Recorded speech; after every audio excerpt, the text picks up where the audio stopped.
Hello, friends, and welcome to our Sunday night, Sunday afternoon for y'all, Sunday night for me, as you can see, macroeconomic conversation. This week was crazy after having the massive drop in the S&P and, of course, across the indexes. We had a very strong bear market rally, which we had been signaling for a long time. I am going to wait for Instagram to tap us in. They seem to take longer and longer to do that these days. But for those who notice, I am actually not at home. We are abroad at the moment. We are in the Balkans. We are down in Montenegro. Let's see if this will tap us in. I know that today is Palm Sunday, so a lot of you guys may actually be at church with family. So let's see how this live goes. But Instagram is not wanting to tap us in. I don't really know what the case is. So if you guys let us know where you're tapping in from, and let's see if we can get this thing moving. Instagram likes to be funny for us every once in a while. Let's see if it'll get going. If not, then it'll be a short one.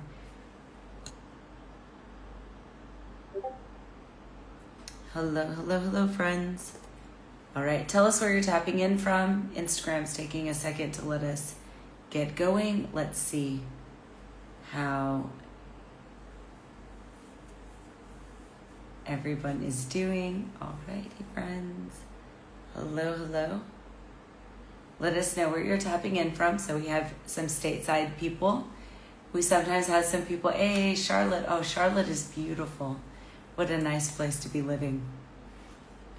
I would not mind living in Charlotte. That might be one of the few cities that I wouldn't mind living in.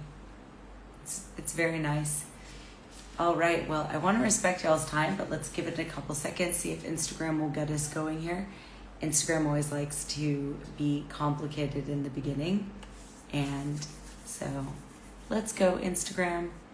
Get the signal out. Sometimes it taps in and says that we're live, but other times it doesn't show me that we're going live. So I know that a few of you are here, so I know that somebody is seeing the signal, but it always takes a second to get going. All right, well, and let me see if I can get my co-host on.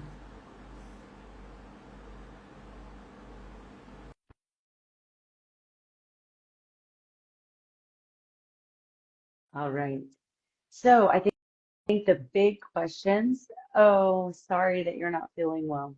I think that a lot of people are starting to come down with something as the weather is changing. It is getting warmer, but nice. But the weather is still not great. I think that a lot of people are getting this like springtime. Well, also allergies, lots of allergies. Shout out to everyone. So, hello, friends. Let us know where you are tapping in from and how you guys are doing. How did you guys do last week in the markets? I have to know, how did everybody fare? I know that it was an intense week. We had such a massive move on all the indexes, strong move down, and then of course we on the shift in narrative regarding tariffs, then we started to see some change in the markets. Obviously, we found a little bit of a bottom, but then continued to chop underneath some really key market levels. So let's just get started here. Instagram's not letting my co-host tap in. We'll see if it sorts itself out. Sometimes it reorganizes itself and gets us going. Um, nice. Stick with the long term. Right now, that's a great time to be. If you are, especially if you're newer to trading, you're coming in at a good time, right? I mean, basically, the markets have at this point done just about nothing since 2021. So you've not missed a lot, right? So this last week, we obviously saw a massive change in narrative. We've just had lots of ongoing instability with everything regarding tariffs, what the tariffs would do, how they would impact the markets, and what that would look like. Of course, Liberation Day brought in even more questions and probably answers, just because of the fact that no one was expecting how they were going to determine where they set those tariff rates. And so that created another level of discourse and conversation. And we saw a lot of smaller countries being hit with massive tariffs. And the focus wasn't just on reciprocal tariffs, but really looking at trade deficits and then trying to get those smaller countries that export a lot to the US but don't import a lot of US goods, primarily because of, cost and the lack of affordability for those local populations, or the fact that they have locally available items that are more affordable to them, and of course, part of their design specifically for their location. Um, but trying to get those different countries to at least come back to the table in a conversation. Now, some people said it's not a negotiation. The reality is that tariffs is a contract. So you do have to have dialogue with both parties. Of course, you can say what your intention is in the contract, but you do end up having some kind of negotiations. What we have learned is that usually when the United States is negotiating really big tariff deals, they usually like to work with countries one on one, and it does take many years to get those deals worked out and the contracts settled and agreed upon, and then know exactly how you're going to roll them out on different sectors in the market. So normally you don't just do one blanket tariff that affects everything, just because there's always some key imports or exports that you don't want to impact because of maybe their wider impact on supply chain issues. So everybody was a little bit surprised about just how fast and magnificent all of this was, to use the term very ironically. But the reality is that a lot of the uncertainty that the market has been facing, um, not a lot of that has been cleared up. Now, of course, this 90-day pause has at least given people um, time to breathe. But the reality um, is that it just gives us a pause just up until the next kind of debt ceiling conversations. So I think that in part that is part of Trump's kind of design or narrative, that he wants to put pressure on the House and the Senate. He wants to push them towards these getting the tax cuts down and getting some of the fiscal spending down. And he's going to kind of he's using this 90-day pause as a fact that he can use this as a threat before everyone's supposed to be going on their summer recess, that if they don't get things kind of moved through as rapidly as possible, he could basically mess up their entire summer recess by basically re reigniting the whole tariffs conversation just before the summer holidays. Now, I think that a big question is, why are we doing this? Why do we keep going on about this? But the reality is that, so the thing is that Trump has been running for president the last 4 years, right? And during the entire 4 years that he's been running for president, he has run on a very clean platform. Whether we like it or not, he has gone to all the small Rust Belt states and states that cities that have been really crushed by lack of job opportunities and closure of many factories. And he's basically preached to them the message that he is coming here to revitalize that sector of the market. Whether people agree with that or disagree with that, that is what he said. So we'll just, for whatever reason, we just take his word for it, that that is part and parcel of why they're doing all this, that was the platform he was elected to. Now, of course, a lot of people don't realize when you are trying to change your entire tax system, that that comes with a lot of headache and a lot of pain. So the same people who probably thought that this was going to be an easy reshoring of manufacturing are realizing that it's not that easy, and other areas of the market are going to be impacted, other areas of the economy, and other areas of their pocketbook. But there are a couple things that are kind of happening in tandem with this whole tariffs conversation, and the tariffs conversation is just creating a lot of velocity to some other areas of the market that we're struggling. And when I say the market, I mean the global markets, not just in the United States. So just to focus first on the tariffs conversation. So we have this 90-day pause, and now we are focused heavily on China. Um, different people have different beliefs about how this is going to impact China, how this will impact the United States. But I think that after you like kind of boil everything down, the key question is going to be how does this impact the bond market? Since Japan and China are our two biggest bond buyers, the question is, where does this take rates? Since they are selling. So nobody knows for sure because bond ownership is held under different privacy laws. So how much they have bought and how much they are selling, you can only triangulate through what we call the euro dollar system, which is all US dollars that are outside of the United States and where they're moving. So it doesn't have anything to do with the euro. It's just what they call the US dollar that is offshore. And that can be through shadow banks, hedge funds, money managers, central banks, just anywhere that's not in the United States. Those are euro dollars. So we can use the euro dollar system to kind of guess who has what and who is selling how much. So the idea is that there are billions in bond ownership, and those are being sold.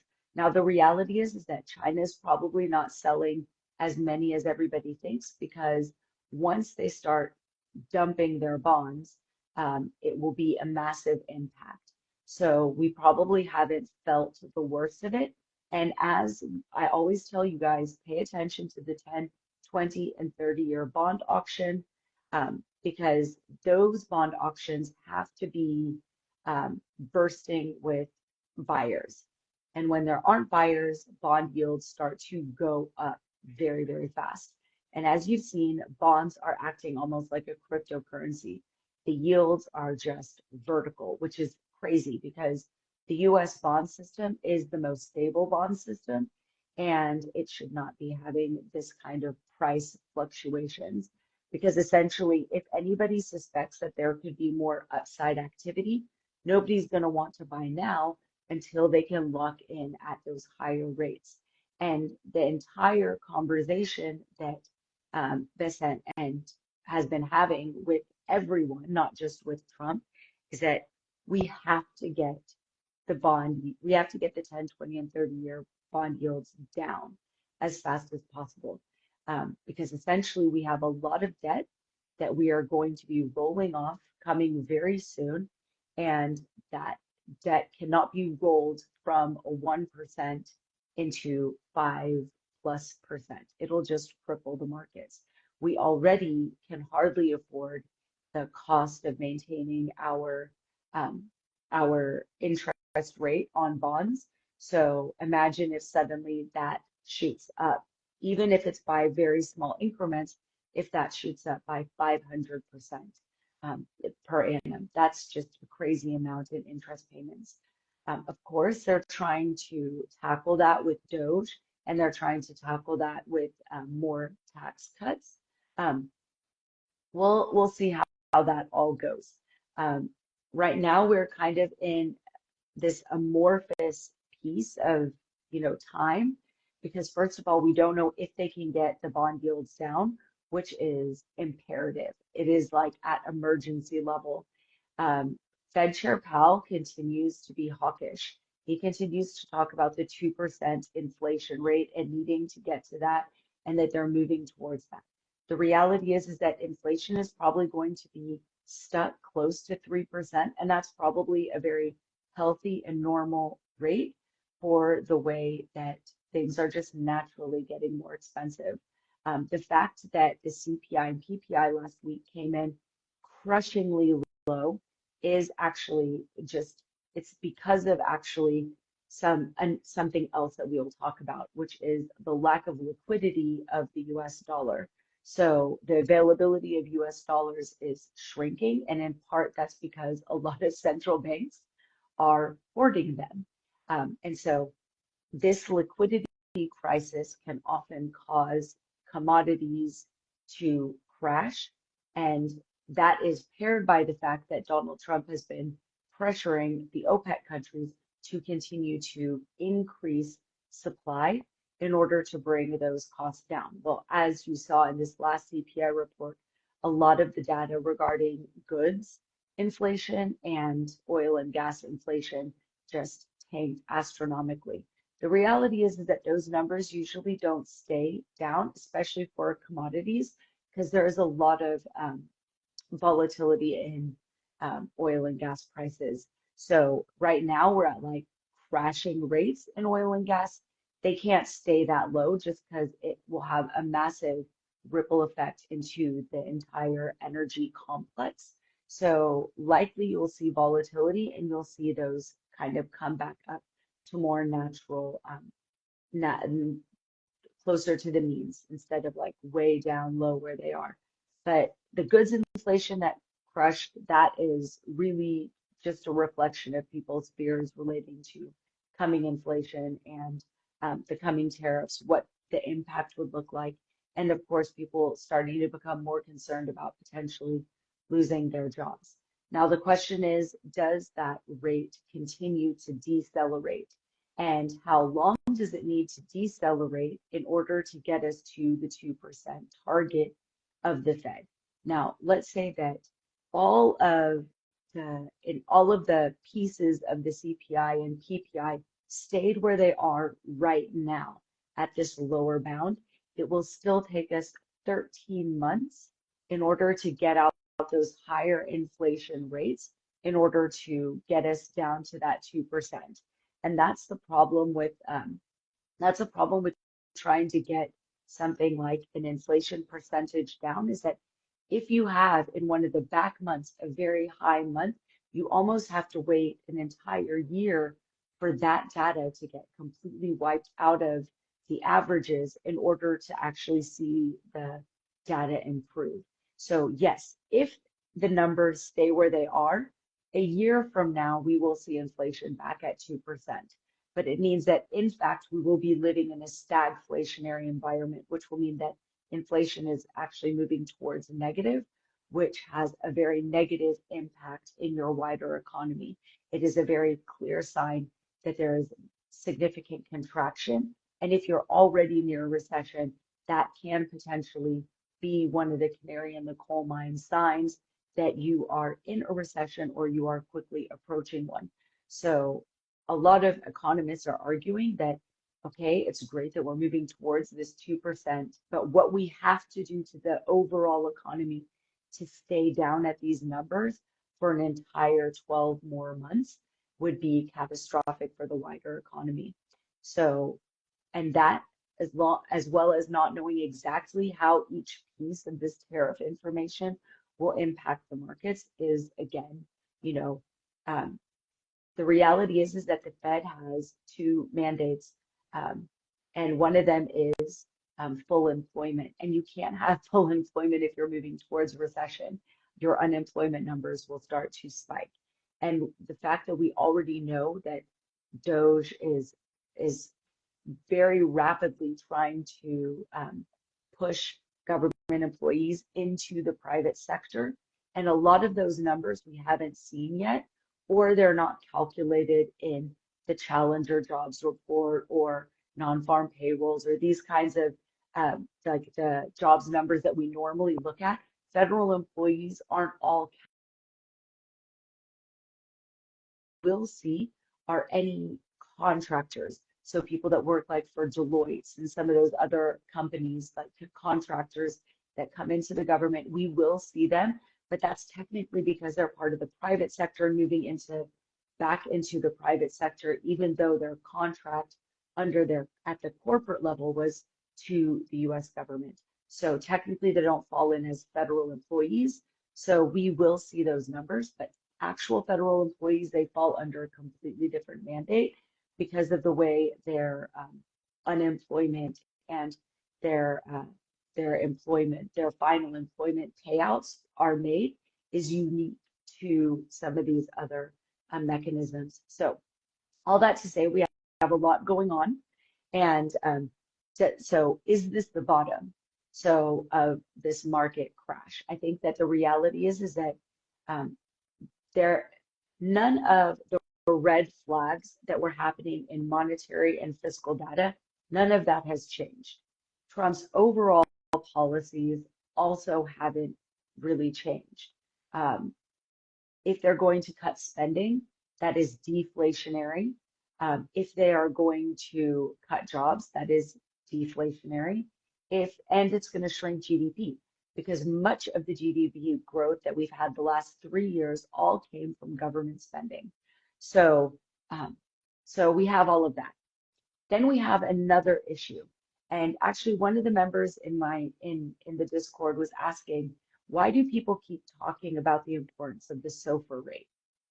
And one of the most important things is that demonstrates health in your economy is that your interest rate during the day and your overnight interest rate stays the same. Now, because of overnight risk, and people who trade futures should actually already know this, you have a higher borrowing margin if you are trading overnight than if you are just trading during the working day. And that's because of the speed at which you can open and close contracts, but also because the US markets are trading, um, collectively. And so that creates a lot more liquidity. Overnight, when you're only trading the Asian or European markets, there is less liquidity in the market. So there is a greater chance for widening spreads. So your bid-ask spread starts to widen out. It's one of the reasons why cash settled indexes don't trade 24 hours a day like futures contracts. But the SOFR rate is basically whatever your interest rate is during the day. The SOFR rate is the futures on that interest rate. And when those numbers are very close together and that spread is very tight, then you know that you have an extremely healthy economy. It means that overnight, people aren't worried that there's going to be some kind of market crash. And normally the US has a very tight credit spread width. But right now, that is significantly broadening out. And you can see that the SOFR rate overnight is extremely high. And that's an indicator of many things, not just people's concern about the US stock market, but more so about the availability of US dollars broadly. And so whenever you see a tightening up of US dollar accessibility or liquidity, you start to see this SOFR rate kind of blow out. And when that happens, it means that people don't want to be holding debt or holding rates, holding debt overnight. So for people, especially like corporations that may only be borrowing for very short amounts of time, they end up having to pay these higher SOFR rates. So it is not great for business.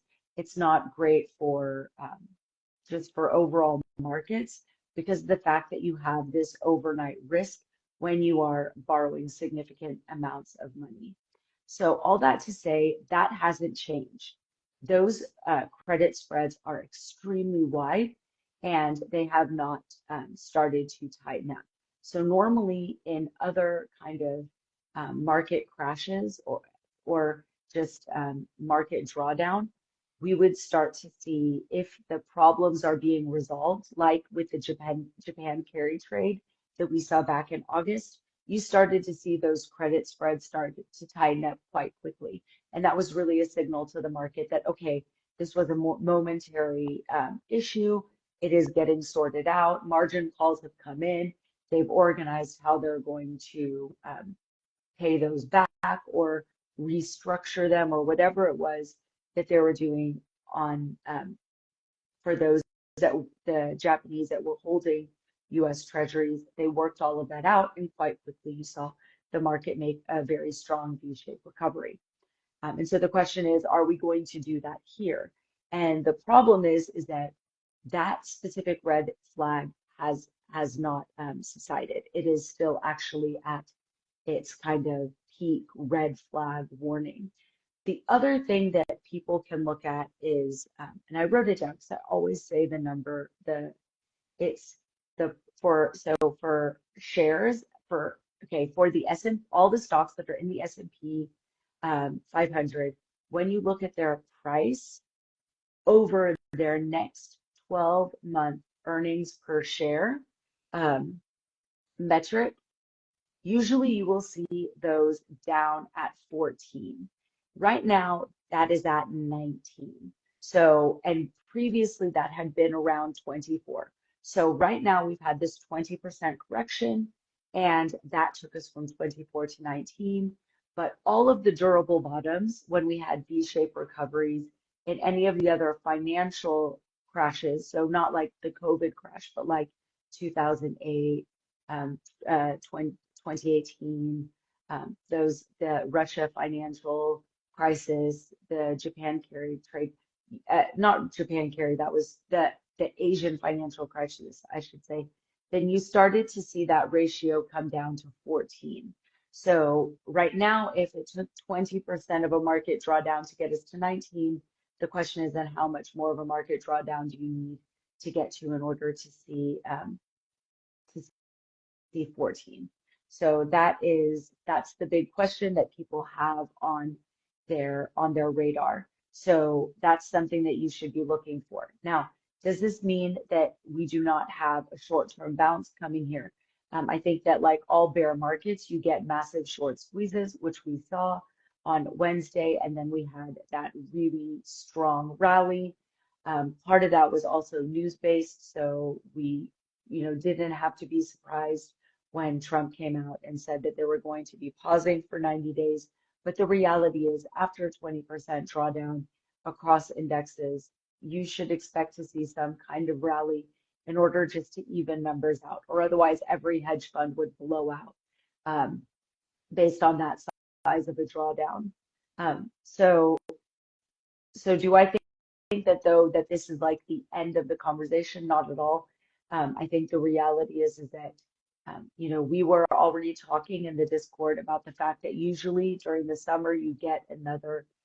We will have seen what's happening in the earnings this coming quarter, and we'll see if if companies are able to give guidance, if they're able to talk about how they're going to be impacted by tariffs, how they'll be able to overcome those impacts.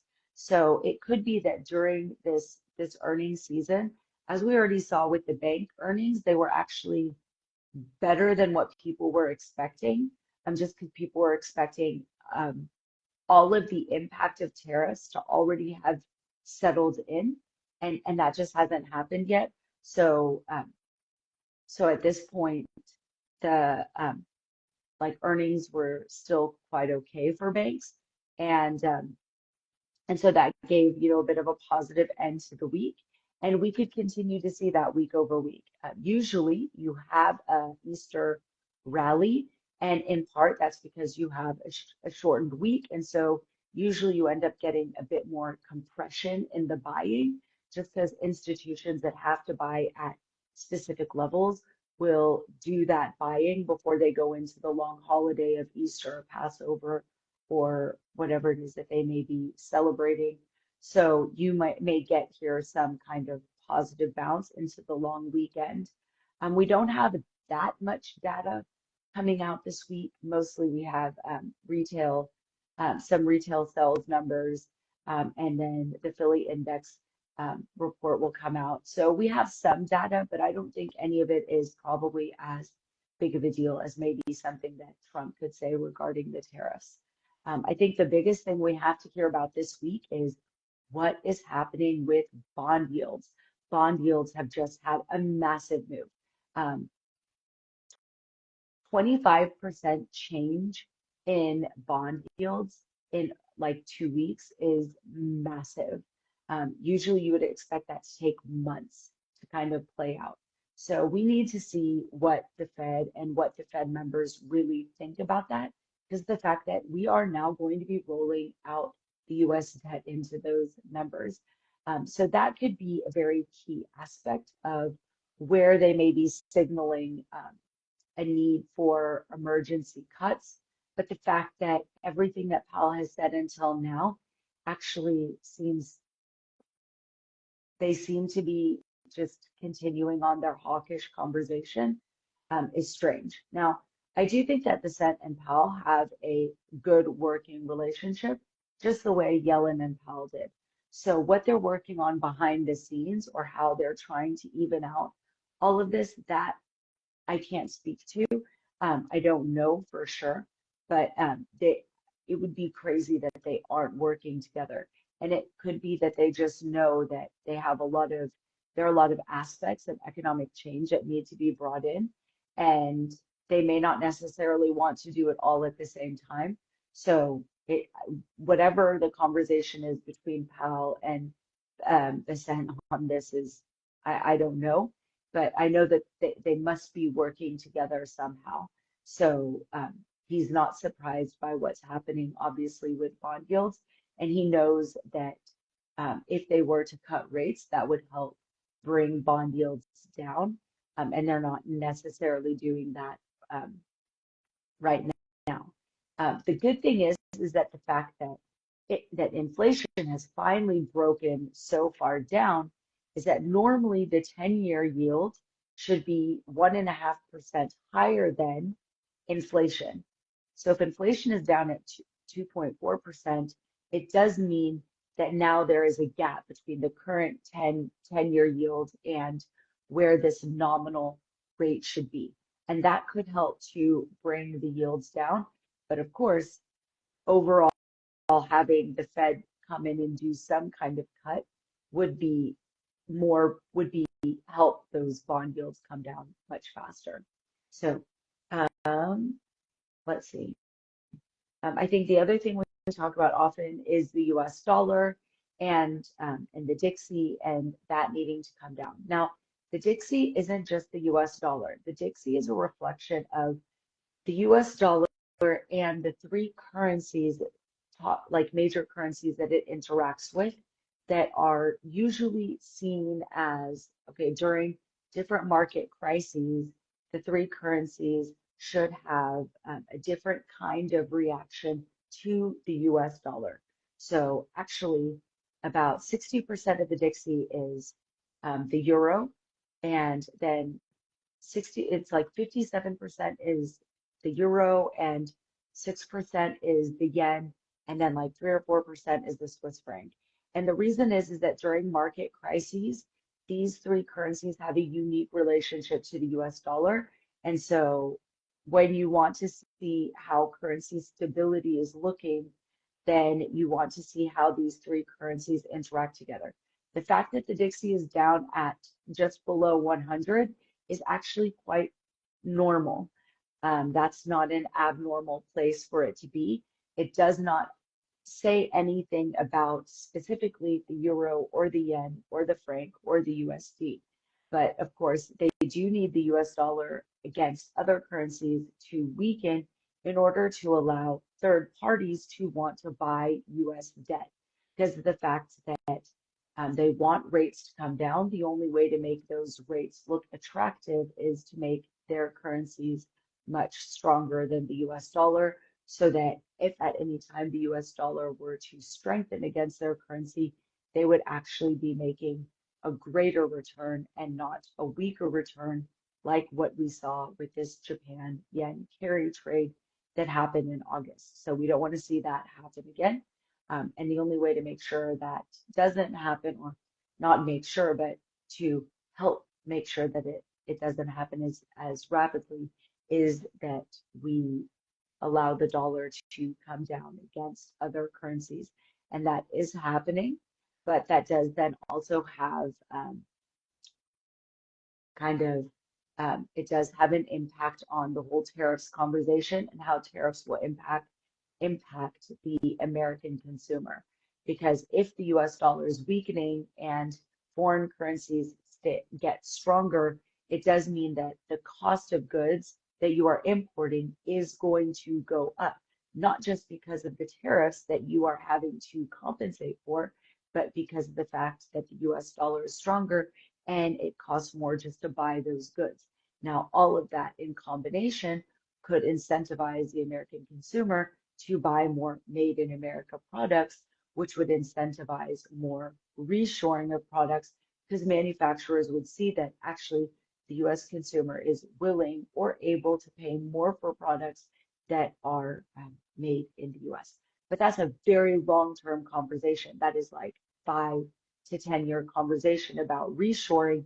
And if whatever's happening right now in the US dollar actually could impact any of that is, I think that that's way too much guesswork. That's people who are playing tic-tac-toe, pretending that they're playing chess. I mean, that's like too many pieces too far out, and there are too many potential intervening acts that could just make all of that not, make it not work out as such. Because if the dollar strengthens 6 months from now, then what does that mean about the whole reshoring conversation? So unless they have a plan to keep the dollar weak for the next 10 years, um, there is really no connection between a weakening dollar and reshoring. It's just a nice conversation piece that people can have right now. So I think that the main thing that everybody wants to know is this a sustainable bottom? I don't think this is a sustainable bottom. I think that there are some major economic issues um, that are still at play. Three things could change. And the three things that could change that could change the entire conversation is if the Fed decides to do quantitative easing, not just that they stop tightening, but they actually start to do some kind of stimulus that was to kind of reignite the economy. Obviously, that would change this entire narrative. The other thing is you need to have a positive fiscal shock. So you would need suddenly, um, I don't know, something happens and there is a specific COVID in Canada that takes out all the, I don't know, workers in a certain sector. And so American workers end up getting all of those jobs all of a sudden. Um, I don't know if there's anything like looming around the corner that would be like another Amazon that suddenly just starts like pops up in America and starts hiring hundreds of thousands of American workers, and that just starts, um, you know, dumping money into their pockets. But unless there's something significant that changes the average income of the US household, some kind of fiscal pump, I don't know, maybe Bitcoin quadruples overnight, but that would still only impact a very small number of people. But if there was some kind of positive fiscal impulse, then that would obviously change this dialogue. I just don't see that thing existing. I could see quantitative easing coming back into play, a fiscal impulse. I don't really see that happening. And then the third thing that could happen is that the House's version of the tax bill comes out. And the reason is because embedded into the tax cuts is almost, I think it's 7 trillion. Yeah, 7 trillion of new spending. So things like the border wall, those different aspects of you know funding towards manufacturing, stimulating manufacturing, reshoring, those kinds of things. If the House, so the Senate's tax bill is just keeping with the status quo, like what was in Trump's taxes before, and then just carrying them forward. So that really wouldn't stimulate, and it also wouldn't do a bunch of cuts. So if they're going to do deeper cuts and they're going to then do a bunch of spending, then you need to get the House's version of the bill. If they do pass that, then that could be the fiscal impulse that you are looking for, because that would basically inject about $7 trillion back into the US economy. That would give you the growth that people are concerned about for GDP, and it would give you that easy liquidity that normally a quantitative easing would give us. So if we get any version of that, if we were to get the House tax cut bill plus a Fed rates cut, or even 2 rate cuts this year, that would be very stimulating for the economy. So if those things, any of those things were to happen, then you can't buy you can't buy stocks fast enough, right? Like we could see 7,000 on the S&P. The only thing is that if they were to do any of those things, they'd be basically giving up on all the other things that that they have decided to do and focus on. And it'll basically mean that this kind of 20% haircut in the US markets would have really been for nothing. So they created a lot of stress for people for no reason. So I think that there's a major balancing act that needs to happen. I think people have also underestimated how much Donald Trump doesn't care about the stock market this time around. I think that in his first presidency, that was obviously a key thing that was on his mind. And they did a lot to make sure that they didn't have a recession because in 2018, we probably, I mean, we should have had a deeper recession. We didn't really have, yeah, they got us out of that really fast. And then, of course, with COVID, that was super fast. That was just a direct V-shaped recovery. There were a lot of financial issues that they just never recovered and then just carried into the Biden administration. I'm not sure that he is as willing to kind of just cover up those sins. I think that this time around, he knows that he was elected by the the lower 50% of the US economy who are suffering and struggling and don't have any exposure to the stock market really. So, they're not going to care if the stock market tanks another 10%. Now, the reality is that obviously when your stock market isn't doing well, that has an impact on the wider economy, but most people don't know how to put that string of events together. They see the stock market as being something wholly other than what they're feeling day to day. Because in reality, if the stock market is up 50%, it doesn't really impact the price of eggs, right? But the price of eggs is the economy that normal people are facing. So all that to say, I think that Donald Trump is less concerned about the economy than he was previously, and that is surprising people. And I don't think that people are baking that in. And I think that he is much more concerned about bond yields and how they are going to pressure the Fed to cut rates. I'm not sure, but hopefully having this massive drop in inflation this last month will encourage them to reconsider and not focus only on 2% inflation rate, but think more squarely about jobs because the fact that, yeah, jobs, the unemployment rate is going to be heating up, and that will loosen the labor market. And one of their mandates is a full employment. So let's see if they can get there. So again, just back to the main conversation, is this a durable bottom? Not unless we see one of those things happen. And if we see one of those things happen, obviously, then we will see the S&P back to all-time highs.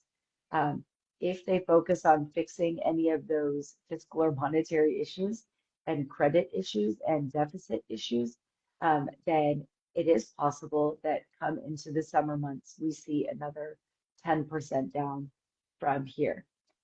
So I do think that people need to be considering that very closely and looking for, so the rate that I told you guys to look for is price over the next 12 months, price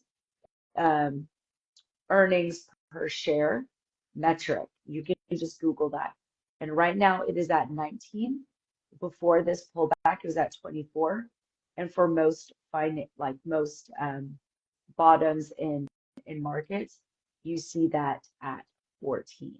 So if we are to get to 14, then we would see at least could potentially see another 10% down. Do I think that we do that from here? No, not at all. I think that we will at least consolidate, if not give back some of this downside action and then take another leg down.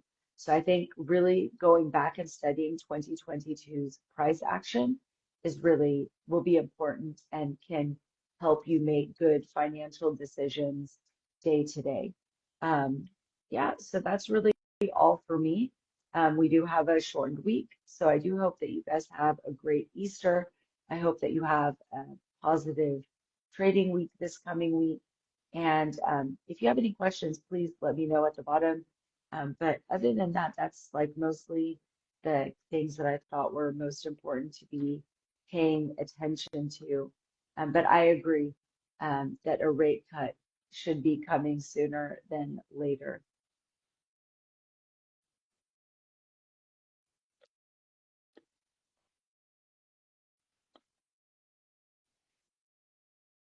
All right. Well, I hope that we get to see a little bit of an Easter rally here. And I hope you guys have a great trading week. If you are interested, so we are doing a new mentorship coming out in um, through May and June, and we will be introducing some of our favorite strategies that we utilize, like butterflies and different and calendar spreads. But we will also be looking at some other strategies, which I think um, are much more profitable during my computer's that are much more profitable during high volatility markets. Right now, there are a lot of trades um, there are a lot of trades which are nah, there you go. Sorry. There are a lot of trades that actually generate very good income when the Fed funds rate is this high and also when the VIX is this high. So we want to be considering some of those trades that may not work when the VIX is down at 14, but are extremely profitable when the VIX is up here in the 30s, 40s, and even as we saw 50.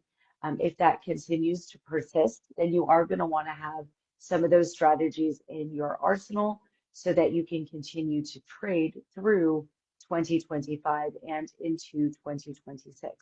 If nothing else, we know that Trump creates a lot of volatility. So a lot of these strategies were extremely successful during his first presidency, but were less successful during Biden's administration, which is one of the reasons we didn't utilize them.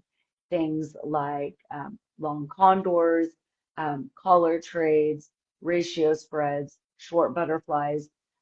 We haven't really been trading any of those the last 3 years until recently. And the main reason is that they're just not successful when the VIX is so low. What size account is good for these strategies? Well, things like calendars, you only need a couple $100s, but you do need to have a margin account. For diagonals, it's also usually around $500, $600. Of course, if you want to trade multiple strategies at the same time, then you do need to have at least $3,000 or $4,000 in your account if you want to take, if you want to do multiple trades like so we do is every day we do a 0 DTE iron butterfly. And then we do other strategies for like the duration of the week. And then we try to also take advantage of this high movement. So we've been taking some like intraday trades on the S&P. So, depending on how many types of trades, you do need to have a lot, that would then indicate if you want to, what size account you would want to have. But many of the trades you can take, you only need a couple $100s to take them. That's like too small. It's not just a couple $100s, but yeah, we try to keep them reasonable so that people can do multiple strategies and not just do one at a time. They can layer in a couple in order to be a little bit diversified in their trading exposure. But most people don't start with an account that's over $5,000. What is the average profit on a single trade? So what we try to do is that especially for those who are in smaller accounts, we always try to signal at the 100% return mark, um, just so that people are able to like rinse and repeat, their strategy. And but if you're doing a credited position, then we would try to look for like a 10% scalp, because with credits, you're going to be selling to open for a high credit and then waiting for the decay in order to close. So you're not going to look for like a 200 or 300% return, because your max profit would be um, the 100% decay. So it depends on what kind of trade you are putting on. Then we do signal if we think that there is more potential in the trade. So you'll often see that we take trades and then they go to 2, 3, 400%. But I usually signal to those who are in smaller accounts to take at the 100% mark, to kind of, it's okay to take your profits and then get into a new trade. Just because oftentimes people can get into a habit of waiting till max profit. And in a market like this where things are just bouncing around too quickly, you can go from being 2, 3, 400% up to being, down 100% at the end of the day if you are not careful.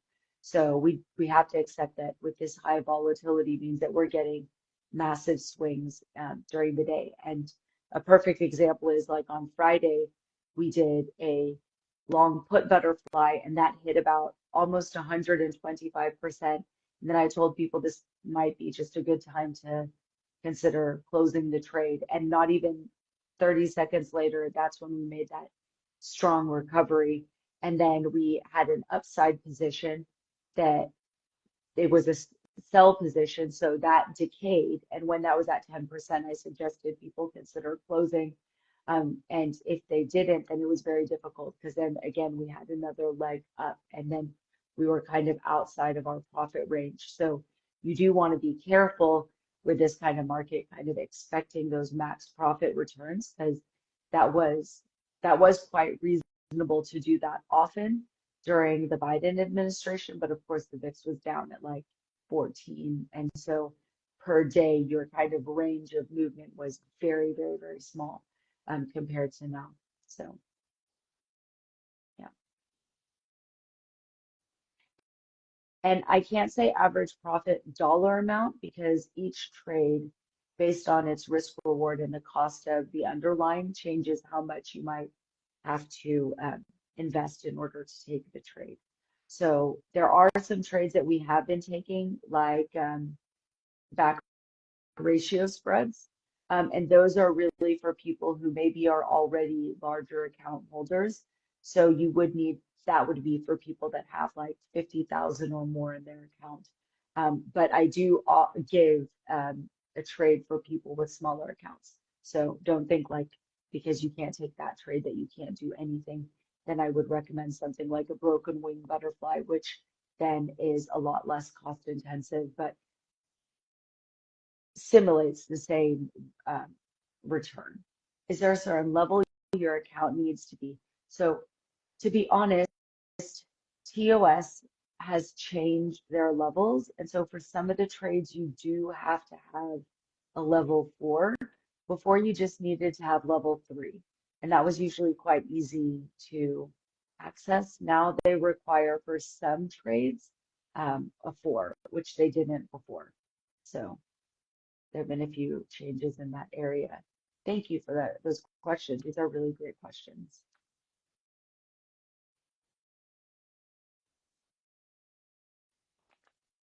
But definitely in the beginning, while you're going through the mentorship, we do encourage everyone to kind of work in sim so that they can ask all their questions. Because with multi-leg option strategies, you are having to kind of understand, the different Greeks a little bit more in depth and how they interact with each other. And oftentimes people will want to take trades quickly because they're seeing the returns. But when it comes to the point, like if a trade needs to be managed, then you need to understand what each of the legs is doing and why we are adjusting them, and why that will help minimize our loss or help us take in extra credit or help us kind of get more time in the trade without having to spend more money. But all of that then can feel very overwhelming if you feel like you're only just understanding the trade and trying to manage it simultaneously. So we do encourage people to do a lot of like sim trading while they're learning the different strategies. Yeah, no problem. Ask all the questions because we want people to feel comfortable to come in and join us for the mentorship. I think it'll be, even for those who have done mentorships before, um, this will be unique. So, all right. Any more questions? These are great questions. I know some of y'all tapped in late, so feel free to ask while I'm still here. Otherwise, it's the top of the hour, and it is Palm Sunday. All right, friends. Well, I hope you guys have a great week. And I see some of the Discord members in here. So I hope to see you guys in the Discord. And um, yeah, I think that we have a good week setting up for us, being that it is going into Easter.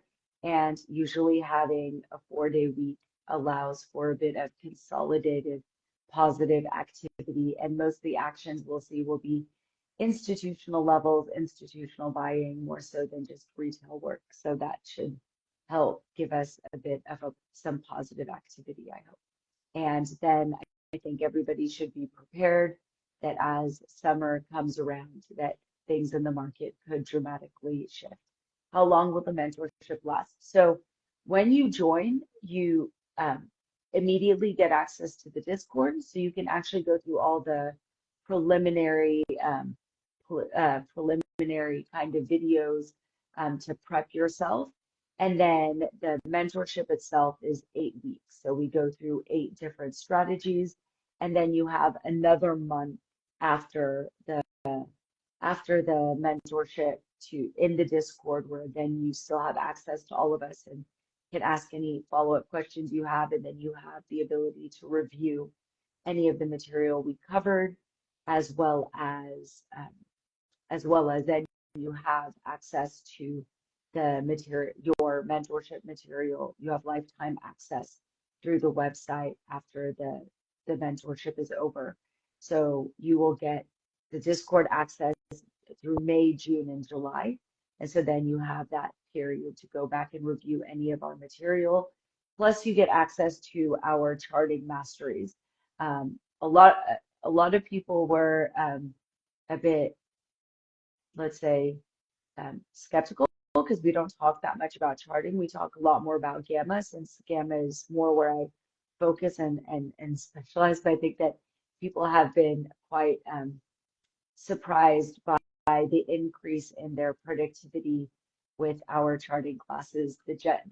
We have a couple gentlemen that are doing a lot of charting classes for us at the moment, and they're both very, very, very brilliant traders. And I think that they have significantly helped the members increase their own personal profitability, not just with the trades that we're taking at Trade Speakeasy, but also in their own trading journey, since most people aim to, really be able to take the trades on their own. So without having to wait for, my signals or the signals of the members. So big order flow week. Yep, I think so. And it's OPEX. So it's just it'll be a big a big week here for everybody. I can't believe it. Um, Yeah, so we have yet to see what the true data is. I think that the reality is that a lot of what we hear is they're kind of talking out loud with each other. I think they're also trying to see what the reaction of China is. And I think that right now, I think Trump was hoping that by doing the 90-day pause and then only doing reciprocal tariffs, um, that it would bring the rest of the Asian countries kind of back in the fold. And you saw that there are positive conversations with Korea and Japan, which are probably the two largest um, players. But China has been able to garner a lot of kind of positive energy towards the idea of basically the Asian countries creating their own kind of powerhouse. And so Trump obviously doesn't want them to be able to do that. And if they did, then that would change the entire dynamics of the conversation, right? Because then it would be like an Asian Union that we were interfacing with, kind of like the European Union instead of just individual countries. How far China can go with that probably will, well, it'll take a lot of time to actually um, there's a loud noise outside. Um, you it'll take time for that to roll out. Sorry, I just heard such a loud noise. Um, oh, I think it's one of the ships passing by. Um, that so I think that he didn't expect that he would encourage that he would incite that engagement so quickly. And so now he has to make sure that he that most of the Asian countries know that if they choose to join join China in all of this, that it will be difficult for them, so to say. So I think that that's one of the reasons why this semiconductor conversation has come back onto the scene after they were talking about the 90-day pause, except for China, and then talking about the exception to computers and iPhone phones and things like that. But we'll see what actually what actually are the facts. I'm sure that his press secretary will be out giving us all the excitement and all of the volatility that we probably are less excited to have more of. Because every time she talks, it feels like the market suddenly wants to go crazy. But yeah, so we'll see what actually pans out pretty quickly here, I think. But I think that part of this is that Trump is a bit surprised by how resilient China has been in this conversation and how powerful they're speaking, how powerful their voice has been with the other Asian countries. So we'll see how that goes. It's a good point.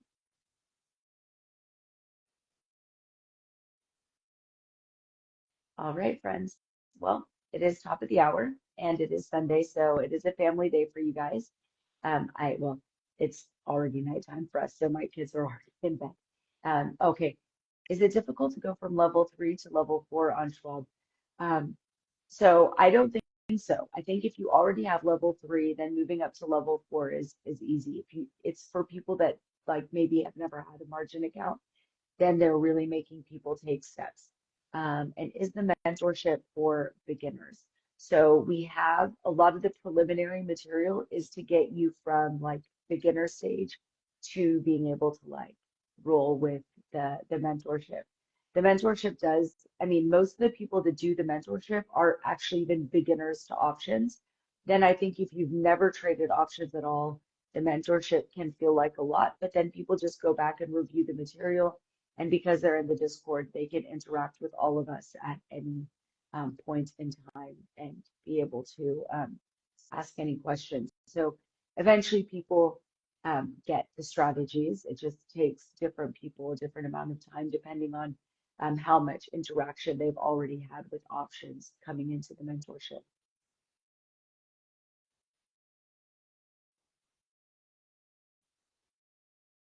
That's a good question.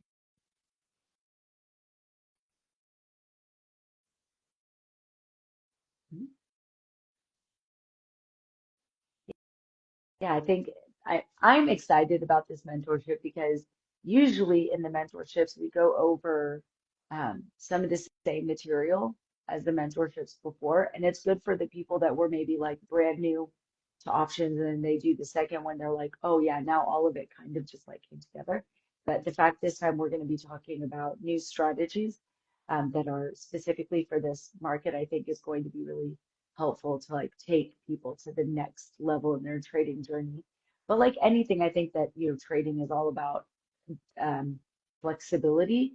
And sometimes, people will come out of these mentorships and they're not necessarily using the strategies we've talked about, but the fact that they have a much broader and deeper understanding of how all the Greeks work and their charting, that they walk away with a lot of confidence in the way that they trade, even if they don't trade exactly like me.